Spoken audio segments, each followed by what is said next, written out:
Coming up, a horse breaks a woman's legs in Henning, Minnesota. We'll share her warning for drivers. An ousted North Dakota representative is fighting back. Plus, why area school districts say it's necessary for students to learn from home after teachers receive the COVID vaccine. Valley News Live at 10 starts right now. This is Valley News Live at 10.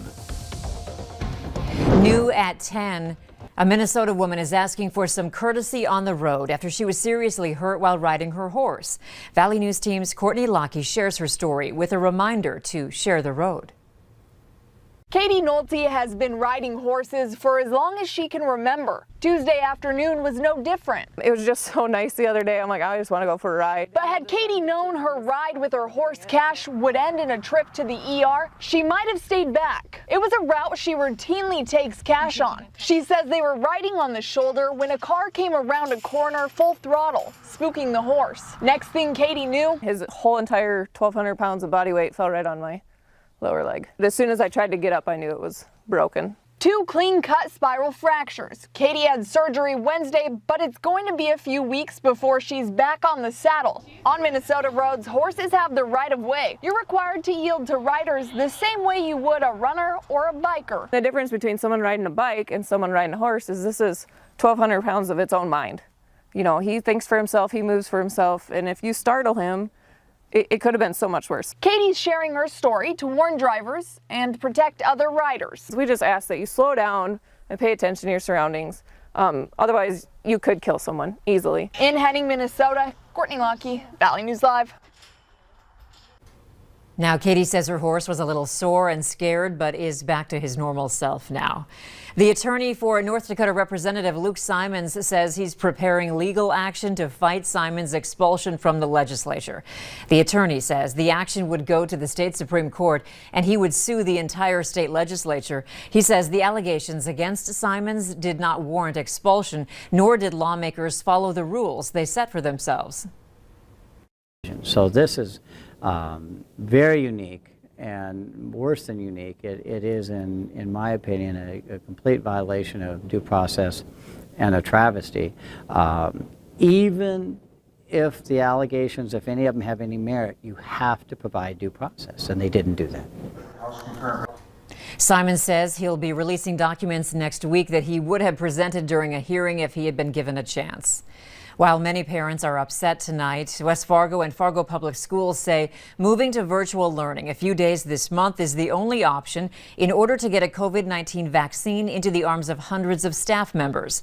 The vaccine blitz will happen within a 3-day window at the end of next week, and school leaders say it must take place at the county's vaccination center due to storage requirements for the vaccine and cannot be done on the weekend due to the vaccine's shelf life. To ask them to do anything special for the district would create an increased burden for them and potentially even delay other groups that need to get it as well. Fargo Public Schools says the district will have 2 more virtual learning days on March 31st and April 1st when their staff receive their second doses. West Fargo Schools says it's still reviewing the plan for that week, but will notify parents soon. The CDC is still preparing guidance for people who are fully vaccinated against COVID-19. The CDC said it would release the guidance this week. They say they're trying to make it very clear. Everyone has their specific scenario of what they're trying and wanting to do. And so we really just want to make sure that it's very clear and can be easily adapted for individuals, their households, and their loved ones. There will also be a recommendation that people keep wearing masks in public and social distance once they are fully vaccinated. There will also be guidance for what to consider when planning travel. The Johnson & Johnson vaccine has made its way to the Valley. Essentia is getting 200 doses, Sanford getting 2,000. 400 doses are going to Fargo-Cass Public Health and 600 to Grand Forks Public Health. But some are questioning the vaccine's effectiveness. At first glance, its 72% efficacy rate falls short of Moderna and Pfizer's 95%. However, epidemiologists are now saying Johnson & Johnson also reaches 95% after roughly 56 days. The 1-dose vaccine has an 85% efficacy rate against severe forms of COVID and 100% efficacy against hospitalization and death. Health experts continue to stress you should get whichever vaccine is first available to you. And you can stay up to date with the latest vaccine-related information by browsing our VNL vaccine tracker. You can visit our website or simply open your phone camera and point it at the QR code on your screen and then tap the link that pops up. President Biden met with people who would benefit from the $1,400 check that would come as part of his proposed American Rescue Plan. The guests shared their personal stories with President Biden and staff, telling of the many challenges the pandemic has created for them and their families, from financial hardships to the emotional and mental struggles that people are dealing with. The president says his plan, which is still working its way through Congress, is necessary. Less than 2 weeks from enhanced unemployment checks being cut out, and 7 million kids don't have enough food. 13 million people are behind in their rent.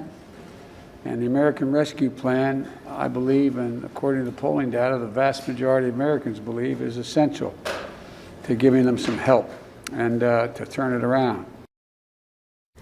The American Recovery Plan is expected to pass through the Senate over the weekend on a party line vote.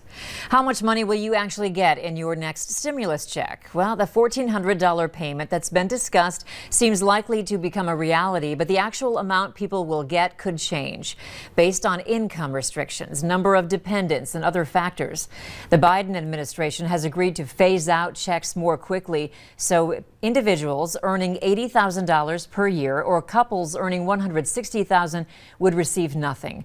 Those earning less than $75,000 or couples making less than $150,000 would receive the full checks. If you're making somewhere in between, you would receive a percentage of the full check.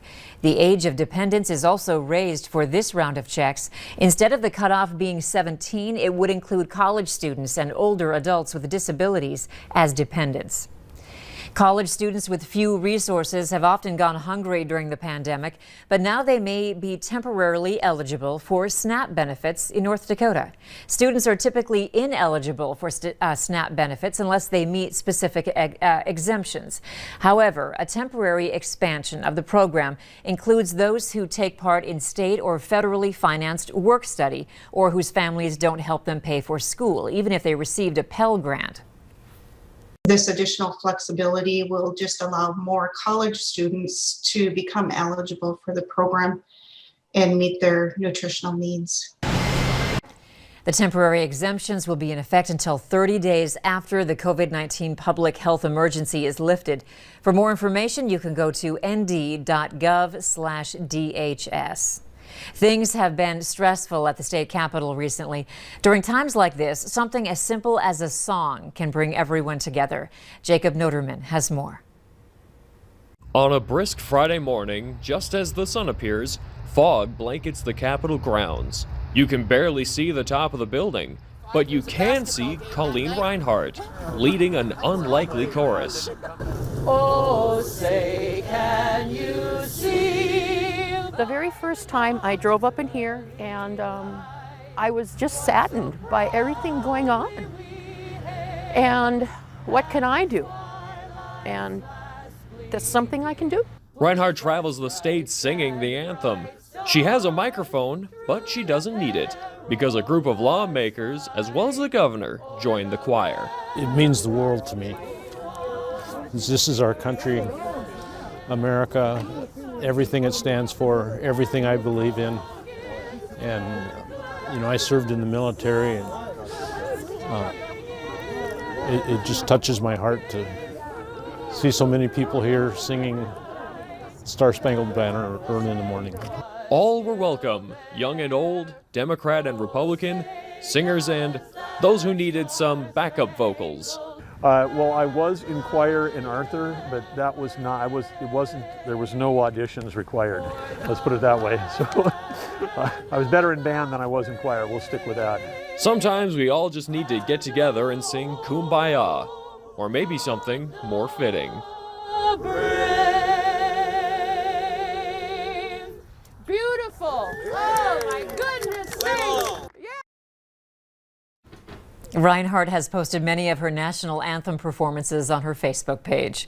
Still ahead tonight, a Hastings man has spent decades perfecting luge in his backyard, giving his neighbors enough fun and memories for a lifetime. And you might think it'll be hard to beat today's weather, but Hutch is confident we can do it again tomorrow. He's in next with your weekend forecast.